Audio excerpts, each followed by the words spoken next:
So we're back with coverage of the US elections 2024. We've just had the third night of the Democratic National Convention, finished today in Chicago. It's been a very interesting day for the Democrats.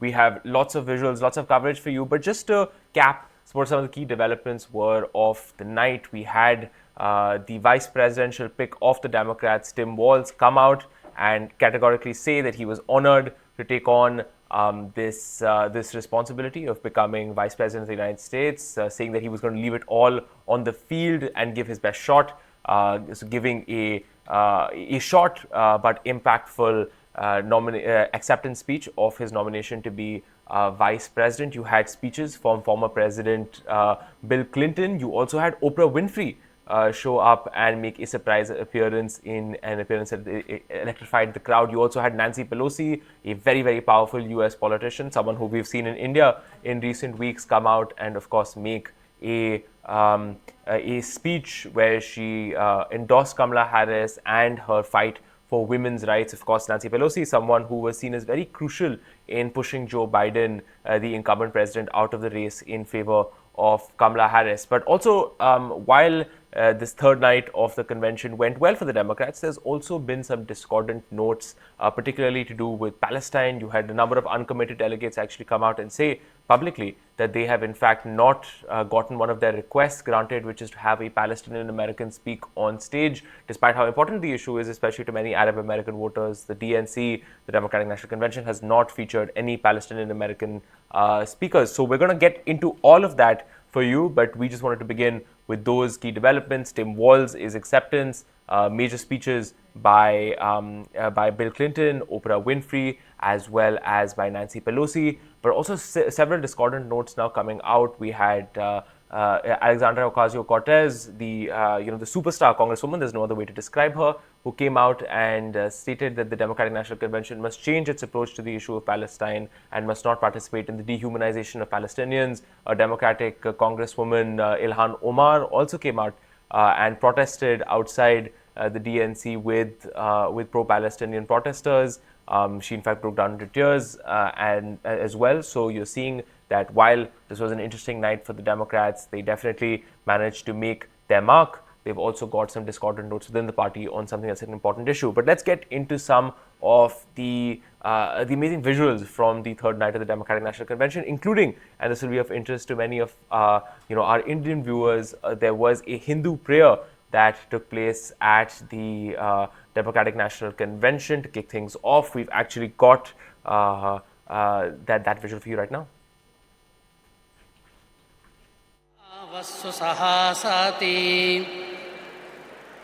We should be in unison. Let our minds think together. Let our hearts beat as one, all for the betterment of society. May this make us powerful, so we can unite and make our nation proud. Paraspara vivadetu vayam panchashatanchate anyai saha vivadetu vayam panchottaram shatam. Even if we have differences, when it comes to the nation, we have to be united, and it moves us towards justice for all. We are one universal family. Vayam sarvepi vasudeva kutumbakaha. Satyameva jayate sarvadahi. Asatoma sadgamaya. Tamasoma jyotirgamaya.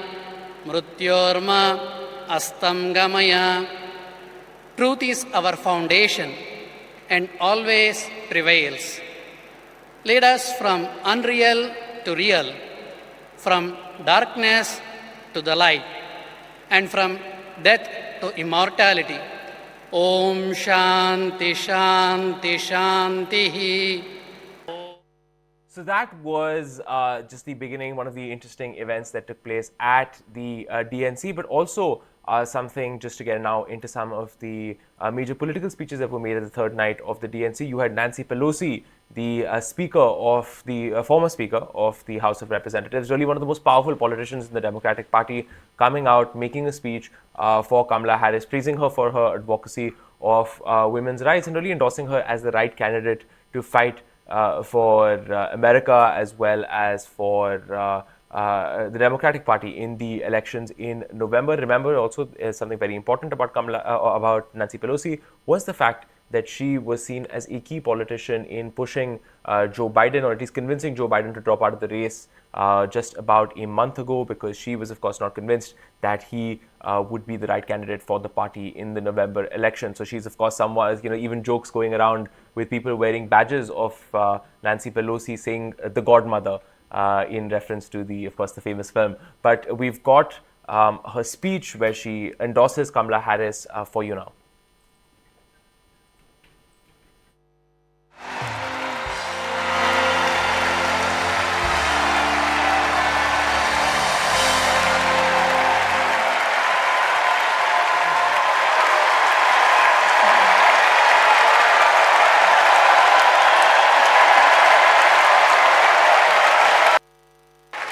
I've known Kamala Harris for decades.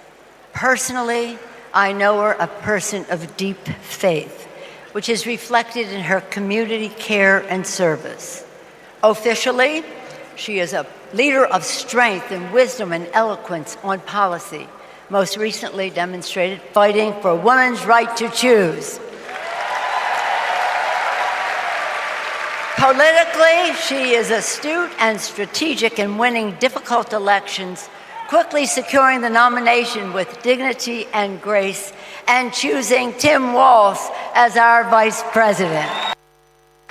January 6th was a perilous moment for our democracy.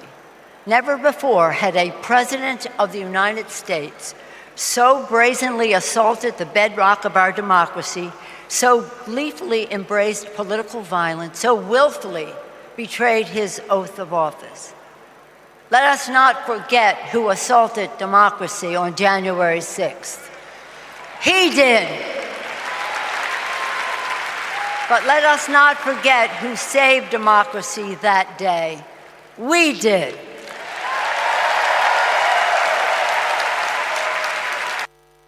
The parable of January 6th reminds us that our democracy is only as strong.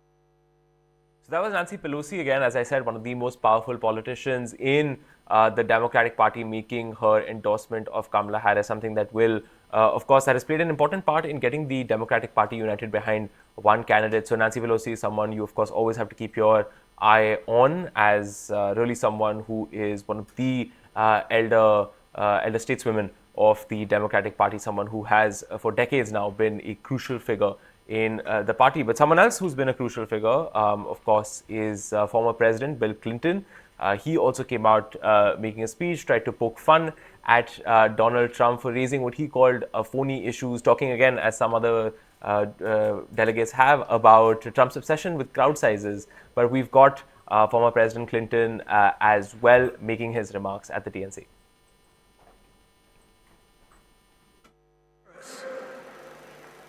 Is the only candidate in this race who has the vision, the experience, the temperament, the will, and yes, the sheer joy to get something done.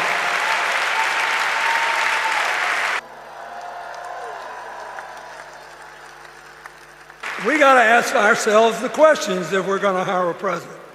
Do you want to build a strong economy from the bottom up and the middle out?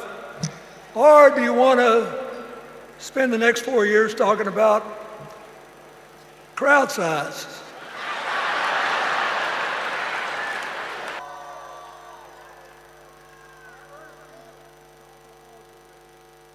We've seen more than one election slip away from us when we thought it couldn't happen, when people got distracted by phony issues or overconfident. This is a brutal, tough business. I want you to be happy. One of the reasons that President-to-be Harris is doing so well is that we're all so happy.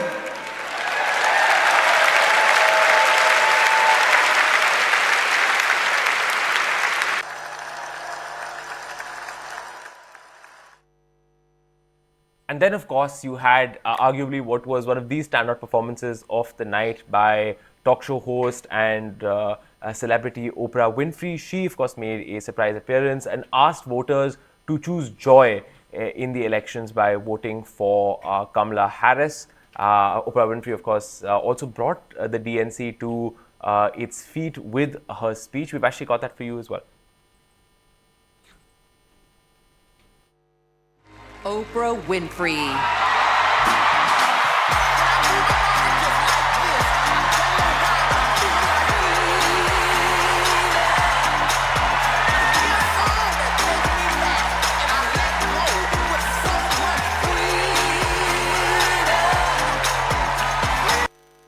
When a house is on fire, we don't ask about the homeowner's race or religion. We don't wonder who their partner is or how they voted. No, we just try to do the best we can to save them. And if the place happens to belong to a childless cat lady,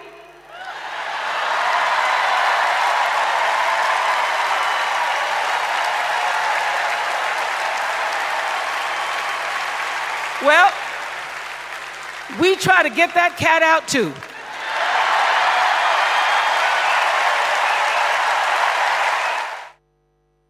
But the main political event of the night, of course, was Vice President or the Vice Presidential hopeful of the Democratic Party, Tim Walz, the governor of Minnesota, coming out and making a speech, in fact, the shortest speech by a vice presidential nominee accepting the nomination in a very, very long time. He spoke for just about 15 and a half minutes, but I think he focused on a lot of the themes that the Democratic Party would like to highlight when it comes to Tim Walz. He talked about his experience as a high school football coach, often making his speech look like, in some senses, a pep talk for a sports team. He talked about working hard, leaving it all on the field, speaking, of course, to Democratic Party activists, talking about how they've only got a short amount of time left for the elections in November, and they really have to, therefore, leave it out on the field, work hard to make sure that they can defeat Donald Trump and recapture the White House for another term in office. Of course, Tim Walz also talking about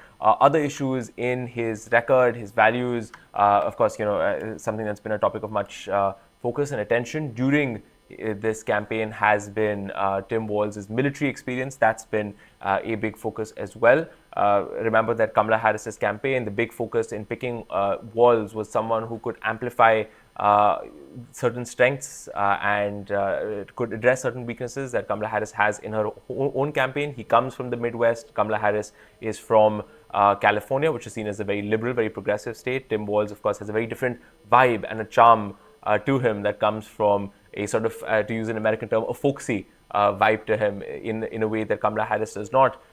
He also comes from a state that until a while ago was seen as somewhat competitive, but of course has been strongly a Democratic state. But Kamala Harris taking a chance here with Tim Walz by nominating him for the vice presidency, for being her running mate. He adds something to the ticket that she does not have, and he of course hit a lot of those points in the speech that he made tonight.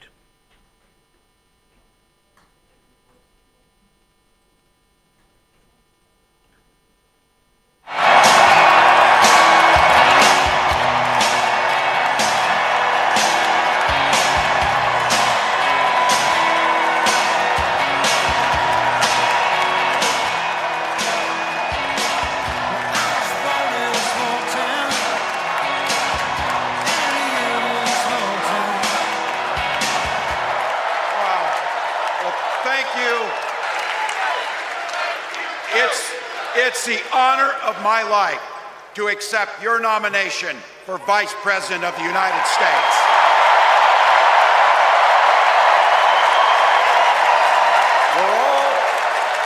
We're all here tonight for one beautiful, simple reason. We love this country. So thank you to all of you here in Chicago and all of you watching at home tonight. Thank you for your passion. Thank you for your determination. And most of all, thank you for bringing the joy to this fight.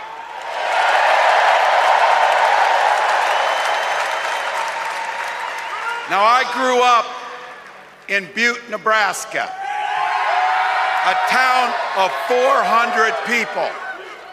I had 24 kids in my high school class, and none of them went to Yale. But I'll tell you what, growing up in a small town like that, you learn how to take care of each other. That family down the road, they may not think like you do. They may not pray like you do. They may not love like you do, but they're your neighbors. And you look out for them, and they look out for you. Everybody belongs, and everybody has a responsibility to contribute. For me, it was serving in the Army National Guard. But it was those players and my students who inspired me to run for Congress. They saw in me what I had hoped to instill in them, a commitment to the common good, an understanding that we're all in this together, and the belief that a single person can make a real difference for their neighbors. So there I was, a 40-something high school teacher with little kids, zero political experience, and no money, running in a deep red district. But you know what? Never underestimate a public school teacher. Never. We cut taxes for the middle class. So also what we've got for you is from the convention center where the DNC is taking place. We've got our correspondent Rohit Sharma, who is on the ground walking through, showing us a little bit of what is happening behind the scenes at the DNC. He picked a time of the morning where he could go around, walk around, and you could see the place when it's not packed with people, but just a different look at the convention hall that where the DNC is taking place, as well as some behind the scenes insights that Rohit's managed to get for you. Currently, we are inside the Democratic National Convention here in Chicago. Now, this is a place where a lot of caucus meetings are happening, and this is also a place where a lot of people are coming in and trying to understand, the events that are going on. I mean, this is what we've seen on television. This is what we usually see, where people are coming in and they're trying to interact with fellow supporters, volunteers. We've seen congressmen that come in here, and let me just try to show you exactly what's going on here. I mean, if I just turn my camera, I mean, this is what's going on inside the convention center right now. You'll be able to see, like, there are people in break rooms right now. There are people who are trying to essentially look at what's going on. And today is also what the Democrats are calling is a demo plaza. I mean, they have these special exhibition for people who want to showcase their local Chicago products. I mean, and if you look at around, I mean, you see how a convention, the insides of convention center look. I mean, there's a food court at the top. There are people who are trying to take a break, catch a breath, and if you walk around, it probably looks like any other convention, commercial convention, so to say. But there is a political tint to this. There are shirts and there are flags. I mean, we were talking to some of the vendors. You would see that. And you look at this, I mean, there's voter engagement. These are special flags for, I think it's Kamala Harris. So I mean, there's a lot that's going on. You would probably see, this is where some of the leaders are engaging with the voters. I mean, as you're probably able to see here, this is one of the movement. This is one of the closest. What do you call? Some of these voters can get to the leaders here inside this convention center. It's pretty happening. I mean, for anybody who is a Democratic supporter or delegate, there are so many events lined up. And you look at, we talk about immigration, we would talk about abortion, and you'll see some stalls here that are specifically designed to appeal to the Democratic voters. It's there to appeal to those swing voters and talk about stuff, and you can engage with anybody you want, and in a capacity with your fellow congressmen. We've had some senators who've come here, and this is what's going on inside the convention center. And you look at this, it says, "Thank you, Biden and Harris." So a lot of, commercialization of politics, so to say. But then, there is the underlying current of making it for the Democratic Party and ensuring that the delegates and supporters, the volunteers, have a lot to do when they come here for 4 days. For India Today, Oust, this is Rohit Sharma reporting from Democratic National Convention in Chicago. Is just a host of coverage on what has been happening in the US elections. We've got, of course, our daily show, The Race for the White House, that you can catch on India Today Global at any point in time. We've got regular coverage of the DNC, which you will continue to see. We're, of course, moving into the fourth night of the convention, where Kamala Harris is supposed to give her major acceptance speech, and will look to get a great deal of support from the party and a bump in the polls as she moves into the last 70 or so days of this election campaign. We're going to keep you absolutely up to date and posted with what's going to happen in the elections. Thank you so much for watching India Today Global, and thank you also for watching our coverage on the US elections 2024.